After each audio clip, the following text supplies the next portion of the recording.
संतोष एका छोट्याशा गावात राहणारा तरुण. नुकतंच कॉलेजचं शिक्षण पूर्ण करून तो एका दुकानात कामाला लागला होता.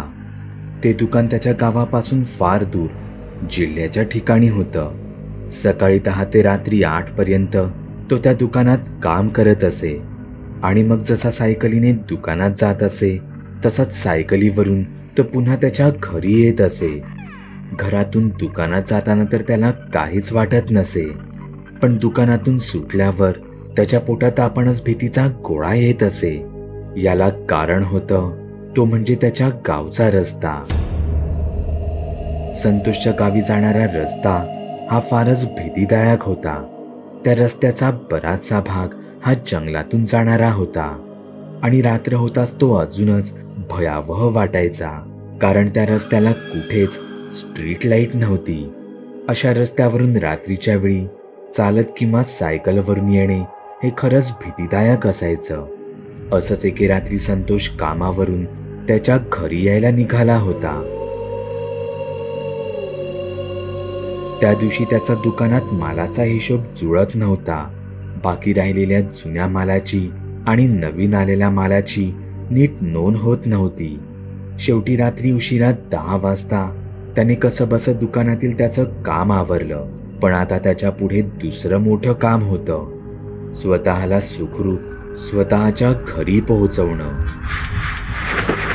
त्याने त्याच्या सायकलच्या पुढच्या भागात नेहमीसारखी टॉर्च अडकवली होती. त्याच टॉर्चच्या उजेडात तो त्या निर्जन रस्त्यावरून एकटाच सायकलीवरून पुढे जात होता. तोच अचानक त्याला रस्त्याकडेच्या झाडीतून एका बाईची मदतीसाठीची हाक ऐकू आली. वाचवा, वाचवा मला. तसा संतोषने त्याच्या सायकलीला जोराचा ब्रेक मारला. त्याने त्याची सायकल रस्त्याकडेला थांबवली होती.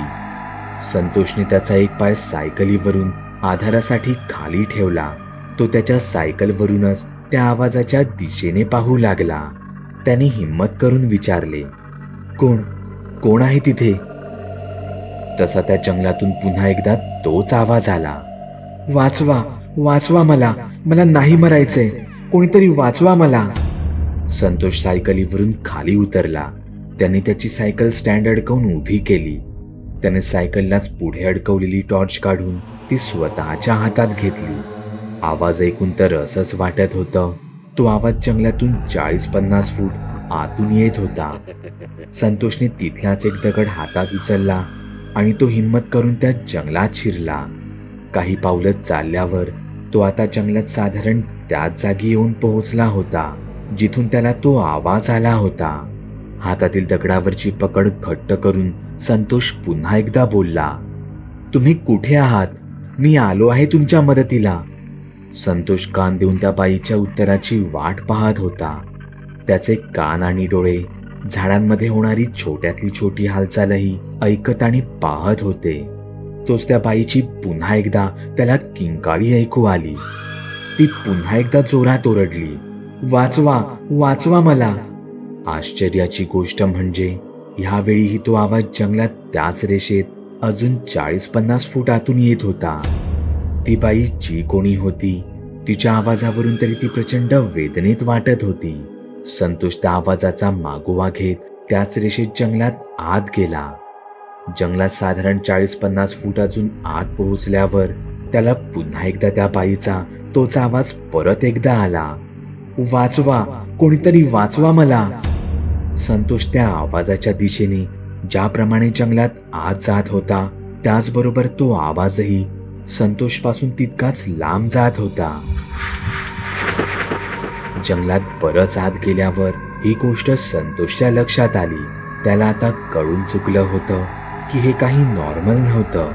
त्या बाईचा आवाज आणि ती बोलत असलेले शब्द हे एकच होते, एकाच दिशेने येत होते आणि एकाच अंतरावरून येत होते. संतोषच्या हे लक्षात येताच तो तिथेच थांबला. जंगलात रात्रीच्या ह्यावेळी एकट्याने आत शिरणं हाच एक त्याचा सर्वात मोठा मूर्खपणा होता. तो घाबरला. तो तसाच पाठी वळला. तोच त्याच्या हातातील टॉर्च अचानकच बंद झाली. संतोषने हातातील दगड खाली टाकला आणि तो त्याच्या हातातील टॉर्च दुसऱ्या हातावर मारून ती चालू करण्याचा प्रयत्न करू लागला. तो जंगलातून त्या बाईची मदतीची हाक त्याला पुन्हा एकदा ऐकू आली. वाचवा, वाचवा मला. तसा संतोष घाबरून अंदाजेच धावत सुटला. तो आता जंगलातून रस्त्याच्या दिशेने बराच अंतर पुढे आला होता. तोच त्याच्या कानावर त्या बाईची हाक पुन्हा एकदा ऐकू आली. वाचवा, कोणीतरी वाचवा मला. आश्चर्याची गोष्ट म्हणजे यावेळी तो आवाज संतोष पासून साधारण त्याच अंतरावरून आला होता. म्हणजे ती बाई संतोष पाठून जंगलातून परत रस्त्याच्या दिशेला धावत येत होती. संतोषचं तर रंगच शहारलं. तो घाबरला. तो जोरजोरात आरडाओरड करत कसा बसा रस्त्यावर येऊन पोहोचला आणि त्याची हातातील टॉर्च आपोआपच चालू झाली. तो पटापट सायकलचा स्टँड काढत त्याच्या सायकलीवर येऊन बसला. तोच पुन्हा एकदा रस्त्याकडेच्या झाडीतून त्याला त्या बाईचा आवाज ऐकू आला. वाचवा, वाचवा मला, मला नाही मरायचंय. संतोष सायकलीवरून सरळ त्याच्या गावच्या दिशेने निघाला. संतोषचे हातपाय कापत होते, पण तसं असलं तरी त्याची सायकल वेगात चालली होती. गाव जवळ येताच त्याच्या मनात आलं त्याने त्या जंगलात एका बाईचा आवाज ऐकला होता. तो सगळा प्रसंग नक्कीच विचित्र आणि गूढ होता.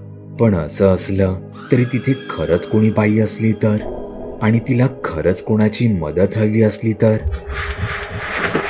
संतोषचं तर डोकंच चालेना. शेवटी मनाच्या समाधानासाठी संतोष पोलीस चौकीत गेला. घडला सगळा प्रकार त्याने तिथल्या पोलिसांना सांगितला. तसे ते त्यांची गाडी घेऊन संतोष सोबत त्याच जागी जाऊन पोहोचले. सर्वांनी जंगलात त्या बाईचा शोध घेतला, पण तिथे ना कोणती बाई सापडली, ना कोणत्या बाईचा आवाज त्यांना ऐकू आला. म्हणून मग शेवटी ते पुन्हा गावच्या दिशेला परतले. गाडीतून येत असताना त्यांतीलच एक हवालदार म्हणू लागला, आपण आता गेलो ही तीच जागा होती ना जिथे आपल्याला गेल्या महिन्यात एका बाईची बॉडी मिळाली होती. तसं त्या हवालदाराच्या होला हो म्हणत दुसरा हवालदार म्हणू लागला, हो, ही तर तीच जागा होती जिथे आपल्याला गेल्या महिन्यात एका बाईची डेड बॉडी अतिशय भयानक अवस्थेत सापडली होती. तिच्यावर अत्याचार करून तिचे हातपाय तोडण्यात आले होते. संतोष पोलिसांच्या गाडीत बसून त्यांचे हे बोलणे ऐकत होता. आता राहून राहून त्याला त्याची शंका खरी असल्याचंच वाटू लागलं होतं. कदाचित हा त्याच बाईचा आत्मा तर नसावा जो त्या रात्री तिच्यासोबत जे काही घडलं त्या प्रसंगाची यांना आठवण करून देत होता. तुम्ही सुद्धा तुमच्या गोष्टी बाकुलबुवाला मेल किंवा मेसेज करू शकता. चॅनलवर अपलोड केलेल्या नवीन व्हिडिओची नोटिफिकेशन मिळवण्यासाठी चॅनल सबस्क्राईब करायला विसरू नका. व्हिडिओ आवडला तर आमच्या मेहनतीचा मोबदला म्हणून तो लाईक करून मित्रांसोबत जरूर शेअर करा. चॅनलवरचे इतर व्हिडिओ पाहण्यासाठी इथे क्लिक करा. तसेच चॅनलवरची प्लेलिस्टही चेक करा. दर दिवशी नवनवीन भूतांचे व्हिडिओ बनवून मी तुमचं मनोरंजन करत राहू याची खात्री बाळगा.